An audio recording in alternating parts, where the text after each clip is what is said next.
VA இருப்பார்னு பார்த்தா VA உள்ள யாருமே இல்லை. கதவு தட்டினா வந்து கரையாந்தான் வருது. இவங்க இருக்காங்களா இல்லான்னு தெரில. எந்த ஆஃபீஸில் ரோட்டில் ஒரு ஆஃபீஸ் இருக்குது, அதில் இருக்காங்க.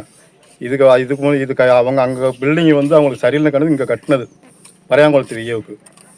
அவங்க வந்து இதை வந்து திறந்து வைக்கலை, எதுவுமே செய்யலை. அவங்க சாப்பிட்றதுக்கு கொஞ்சம் ரெஸ்ட் எடுக்கிறக்காச்சும் இந்த ஓய்வு வரை பண்ணியிருந்தாங்கன்னா இன்றைக்கி இது கரையான் வந்திருக்காது. இன்றைக்கி இப்போ 10 லட்ச ரூபா போட்டு பில்டிங்கை கட்டி ஒரு கரையான் வைக்கிற அளவுக்கு இருந்துச்சுன்னா இந்த 5 வருஷத்தில் ஆட்சியில் வந்து என்ன தான் செஞ்சாங்க? இது மேலே எதுக்கு நடவடிக்கை எடுக்கலை? இது பக்கத்தில் ஐயா கலெக்டர் ஐயாவோட இந்த இதுக்கு வந்து பார்த்துட்டு போயிருக்காங்க. இங்கேருந்து மினிஸ்டர் நிறையா தடவை போயிருக்காங்க. சங்கீதா மேடம் கலெக்டர்லேருந்து இதோட 3-4 கலெக்டர் இருந்தக்கும் போயிருக்காங்க. சங்கீதா மேடம் இந்த பக்கம் இந்த ரோட்டில் போனாங்க. அதுக்கு வந்த கலெக்டர் ஐயாவும் அவரும் இங்கே வந்து தான் போனாங்க இந்த வழியில். அப்போ இதை வந்து அவங்க கண்ணுக்கு இது எதுக்கு தெரியலை? இது அப்போ ஒரு பில்டிங் வந்து போனால் போயிதுன்னா பரவாயில்ல. இப்போ பாருங்கள், மக்கள் வந்து கரண்ட் வந்து எவ்வளோ தட்டுப்பாடாக இருக்குன்னு தெரியுது. 10 வருஷமாக இதுக்கு வந்து கரண்ட் பில்லு வந்து சும்மா தான் கட்டிக்கிட்டு இருக்காங்க. ஆனால் கரண்ட் ரன்னிங்கில் தான் இருக்குது. அப்போ 10 வருஷத்துக்கு என்னாச்சு? அப்போ மக்கள் வரிப்பணம் வந்து கரையாந்துன்றதுக்கும் சும்மா பூட்டி கிடக்கிற பில்டிங்கும் கரண்ட் பில் கட்டுறதா? இது எந்த விதத்தில் நியாயம்? இது வந்து எந்த மக்கள் ஏற்றுக்கிற மாட்டாங்க. இதை வந்து இதே மாதிரி வந்து இப்போ வரிச்சூருக்குள்ளே வந்து 3 பஞ்சாயத்து போர்டு ஆஃபீஸ் இருக்குது. இப்போ பூரா மன்னர் பாரம்பரிய மாதிரி வந்து எங்களுக்கு தெரிஞ்ச அளவுக்கு ஒரு 25 வருஷத்துக்கு முன்னாடி காளி என்ற முத்துராமலிங்கம் வந்து 3 தடவை வந்து பர்சனாக இருந்தார்.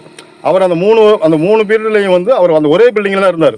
அவர் புது பில்டிங் கட்டல. அவர் வந்து அதுக்கப்புறம் அவர் உட்கார்ந்த இடத்துல நாங்கள் உட்கார மாட்டோம்னு சொல்லி அது பக்கத்தில் இன்னொன்று கட்டினாங்க. அது இன்னொருத்தர் வந்து அதுக்கப்புறம் வந்து அவர் அவர் 15 லட்ச ரூபா பில்டிங்.